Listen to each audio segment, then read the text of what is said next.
Hi friends, இன்றைக்கி என்ன நம்ம செய்ய போகிறோன்னு பார்த்தீங்கன்னா தந்தூரி சிக்கன் செய்ய போகிறோம். ஃபுல் கோழி ஒன்று நான் வாங்கி வச்சுருக்கேன். 1.25 கிலோ இருக்குது. இதுக்கு 2 எலுமிச்சைப்பழம் முதல்ல இது கூட நல்லா புழிஞ்சிக்கலாம். இப்போ எலுமிச்சைப்பழத்தை புழிஞ்சோம்னா தான் இது நல்லா ஒரு 10 நிமிஷம் ஊறிச்சின்னு வைங்க, டேஸ்ட்டு ரொம்ப நல்லாயிருக்கும்.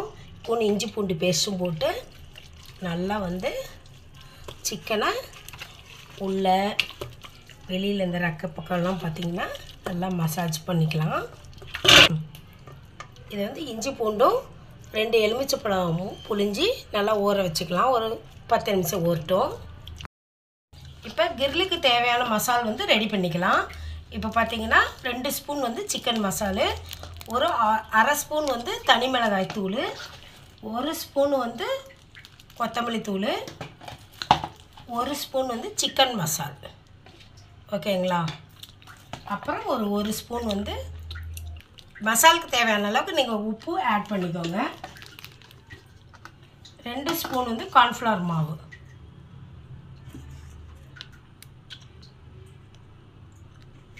இப்போ இது கூட ஒரு 1.5 ஸ்பூன் நான் இஞ்சி பூண்டு பேஸ்ட் ஆட் பண்ணிக்கிறேன். தயிர் ஒரு 50 மில்லி. 2 ஸ்பூன் ஆயில் இது கூட சேர்த்திக்கோங்க. தண்ணிலாம் எதுவும் கலக்க வேணாம், இதுவே போதுமானது. இப்போ இந்த மிக்சரை நல்லா நான் கலக்கிக்கிறேன். இப்போ மசாலா ரெடி பண்ணி வச்சுட்டோம். நல்லா திக்காக கரைச்சி வச்சுக்கோங்க, தண்ணி மாதிரி கரைக்காதீங்க, திக்காக கரைச்சி வச்சுட்டு இப்போ இந்த சிக்கன் நல்லா ஊறிடுச்சு.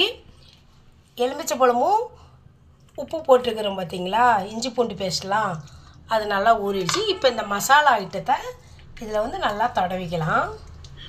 ஏன்னா சிக்கனில் இருக்கிற ஈரமே போதும், நம்ம தனியாக தண்ணியில் எதுவும் தெளிச்சிடாதீங்க, நல்லா ஃபுல்லாக அப்ளை பண்ணிக்கலாம்.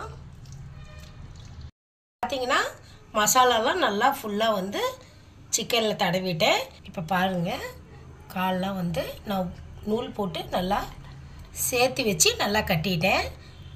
கொஞ்சம் நேரம் இது ஒரு 1/4 மணி நேரம் ஊறட்டும். அப்புறம் குக்கரில் நம்ம எப்படி வேக வைக்கிறதுன்னு காமிக்கிறேன்.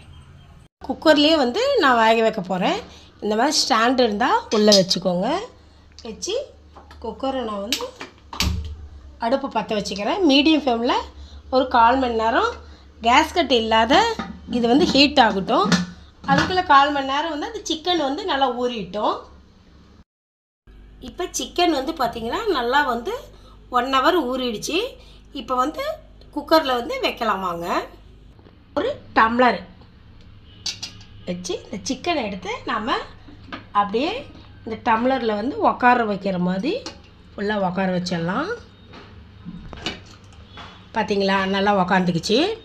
இப்போ கேஸ்கட் போடாத நம்ம குக்கரை மூடிடலாம். இப்போ பாருங்கள், மீதி இருக்கிற மசாலாம் இதில் தடவிடுங்க. இப்போ குக்கரை மூடிடலாம், கேஸ்கட் போடாத மூடி வச்சிடலாம். லோ ஃப்ளேம்லேயே வேகட்டும். இப்போ பாருங்கள், 3/4 மணி நேரம் ஆச்சு. இப்போ நான் குக்கரை திறந்து காமிக்கிறேன். பாருங்கள், நல்லா ஜூஸியாக நல்லா வேகுது. இன்னும் கொஞ்சம் நல்லா வேகணும். இன்னும் ஒரு 1/4 மணி நேரம் வேக விடலாம். நல்லா சிக்கன் நல்லா வெந்து வருது சூப்பராக. இப்போ பாருங்கள், இது நல்லா 1 ஹவர் நல்லா குக் ஆகிடுச்சு. இப்போ இதில் நம்ம எடுத்து வச்சுட்டு சிக்கனை ஆறின வாட்டி இப்படியாகவும் நம்ம சாப்பிட்லாம் மயோனைஸ் தொட்டு. இப்போ இதை கிரில்லுக்கு நான் ரெடி பண்ண போகிறேன். இந்த மாதிரி கம்பி எடுத்துக்கோங்க. கிரில்லு கம்பி நல்லா ஹீட் ஆகட்டும். பாருங்கள், சிக்கனை நான் கட் பண்ணி 4 பீஸாக கட் பண்ணிட்டேன். தந்தூரி செய்யறதுக்கு இந்த கம்பியில் வச்சு நல்லா திருப்பி திருப்பி ஹீட் பண்ணிக்கலாம். அப்போ இதில் இருக்கிற எசன்ஸ் எல்லாம் நல்லா உள்ளே நல்லா டைட் ஆகும் சிக்கனு. அப்போ டேஸ்ட்டு பார்த்திங்கன்னா சூப்பராக இருக்கும். வைக்கிற தந்தூரி மாதிரி சூப்பராக டேஸ்ட்டு ஜூஸியாக இருக்கும். நீங்களும் இந்த மாதிரி ட்ரை பண்ணி பாருங்கள் ஃப்ரெண்ட்ஸ். எல்லாமே இந்த மாதிரி போட்டுட்டு நான் உங்களுக்கு பிளேட்டில் மாற்றி காமிக்கிறேன்.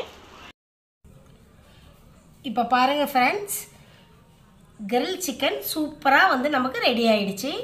ஃபுல் சிக்கனை நான் என்ன பண்ணேன்னா கட் பண்ணி நம்ம ஹீட் பண்ணி கிரில் ரெடி பண்ணிட்டோம். இந்த மாதிரி நீங்களும் வந்து வீட்டில் ட்ரை பண்ணி பாருங்கள் ஃப்ரெண்ட்ஸ். டேஸ்ட்டு சூப்பராக வேறு லெவலாக இருக்கும். சிக்கன்லாம் பார்த்தீங்கன்னா இங்கே பாருங்கள் நல்லா கிறிஸ்பியாக நல்லா வெந்திருக்குது. நீங்களும் இந்த மாதிரி ட்ரை பண்ணி பாருங்கள். சைட் டிஷ்ஷாக நான் மயோனஸ் செஞ்சுருக்கேன். இந்த வீடியோஸ் வந்து நாளைக்கு ஒரு மயோனஸ் வீடியோ. பிடிச்சிருந்தால் லைக் பண்ணுங்கள், ஷேர் பண்ணுங்கள், சப்ஸ்கிரைப் பண்ணுங்கள். தேங்க்யூ, பாய்.